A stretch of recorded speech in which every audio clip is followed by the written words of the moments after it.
আমি মনের মতো দেবো পানি আর তো হবে না। যতটুকু দরকার শিকড়ের ওই যে আমি প্রথমে বলেছিলাম যে পুষ্টি উপাদানগুলো মিশ্রণ দরকার, গুলানোর দরকার, তাহলে ও গ্রহণ করতে পারবে। আবার যদি রান্না সুন্দর হয় তাহলে খেতে ভালো হয়। তরকারি দিয়ে মানে মরিচ দিয়ে লবণ দিয়ে সব কিছু দিয়ে আমি সুন্দর করে রান্না করলে সবই ভালো, তাই না? এখন ওই রান্নাটা পানি দিতে হবে, তাহলে রান্নাটা ভালো হবে, খাবে ভিতরে করতে হবে। এখন ওই শ্বাস মুরগা ওর যেমন আছে জোর করে বেশি আছে, এখানের উদ্ভিদগুলোর জন্য আমার শ্বাস প্রশ্বাসের জন্য কিছু সময় পিট দিতে হবে, বাংলা কথা, তাই না? পিট দিতে হবে, আবার শেষ দিতে হবে, এই তো। কতটুকু দেব সেটা একটা বৈজ্ঞানিক বর্তমানে আমাদের বাংলাদেশের কৃষি বিজ্ঞানীরা এটা বের করেছেন যে এডব্লিউডি এই পাইপ, এডব্লিউডি পাইপটা যখন আমি স্থাপন করবো তখন ওই ছিদ্র পর্যন্ত আমি মাটিটা খুঁড়ে ওখানে বসিয়ে দেবো, বসাই দেওয়ার পরে এবার ছিদ্র সমান করে, হ্যাঁ ছিদ্র সমানে করতে আর বেশি না, করলে আমার যে কতটুকু পানিটা আসছে ওই তলায় যদি আমি মাটির তলায় ওই লেভেল করে দেখি যে পানি আছে, তাহলে আমার শেষ আছে। এইবার যদি আমার পানিটা উপরে চলে যায় তাহলে তো আমার দরকার নেই, কারণ যে জমিটা আমার নিজের চোখে পরীক্ষা করা আছে, আপনাদের এই গোপালপুর, হ্যাঁ এখানে এমন এমন জমি আছে যে শেষ প্রচুর শেষ লাগে, ঠিক আছে, বেরিয়ে দোআঁশ মাটি, তবু ধান আপনাদের এলাকায় যা হয় ওখানেও তাই, বা এখান থেকে ওখানে বেশি হয়। কেন আমি কৃষকের বললাম যে আপনাদের তো পানি এখানে সবজি চাষ করলে ভালো হয়, আপনার ধান করেন কি হয়, আমাদের ধান বেশি হয় কেন? হ্যাঁ কারণ আমরা সেচ দিই আবার শুকাই, মানে যতটুকু দেখেন জিনিসটা, যতটুকু গাছের প্রয়োজন ততটুকুই গাছ পায়, এই জন্য সে শক্তিশালী, পরিমিত খুশি,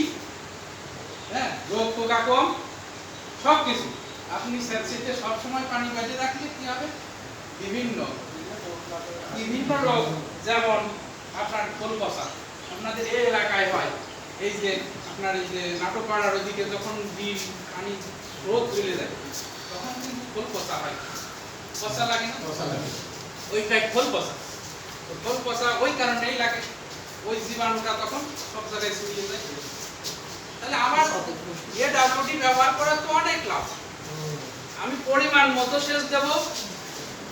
হ্যাঁ পরিমাণ মতো সেচ দেব, রোগ পোকা এলে কারেন্ট পোকা বিপিএইচ বা বাদামি গাছ, এটা অতিরিক্ত পানির কারণে হয়, অতিরিক্ত সেচ এবং সার, ইউরিয়া সার, নাইট্রোজেন জাতীয় সার, সেটাই বেশি, হ্যাঁ সেটাই বেশি হয়। একটু যাদের পিট দেয় তখন আমরা কি বলি যে একটু শাড়ি দিয়ে দেন, উত্তর দক্ষিণ শাড়ি দিয়ে দেন, দিয়ে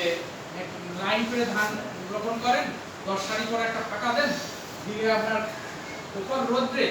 12টার সময় যে রোদটা পড়বে ওই রোদটাই ওই পোকা মরে যায়, রোদ লাগলে কারেন্ট পোকা মরে যায়। হ্যাঁ এখন আপনি যতই ঘন করে চাষ করবেন বা করবেন এদিক ওদিক করবেন তা আপনার ফলন কিন্তু বাড়াচ্ছে তার কম। এখন এইটাই আমরা বোঝাতে চাচ্ছি, তাহলে এডব্লিউডি ব্যবহার করলে আমার কত লাভ, আমি বিপিএইচ থেকে বেঁচে যাচ্ছি,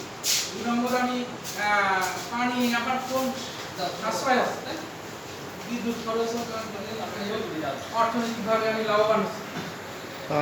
আমার ফলন বেশি আছে 5 বিঘা, ঠিক আছে ওর বেশি আসছে, কারণ ওই যে শ্বাস প্রশ্বাস ওই ব্যাপারটা থাকে, আবার রোগ 4 নম্বরে রোগ, যে জমিতে পানি বেঁধে থাকবে সেটা রোগ হবে, তাহলে আমরা এইগুলো সব যদি হিসেব করি বিচার করি তাহলে আমার এডব্লিউডিতে অনেক আশ্রয়, যে পরিমাণ ধান বিক্রি করে আমার টাকা হচ্ছে না, আমি যদি এডব্লিউডি ব্যবহার করি যদি লাভবান হই, আমার আমি না এটা আমার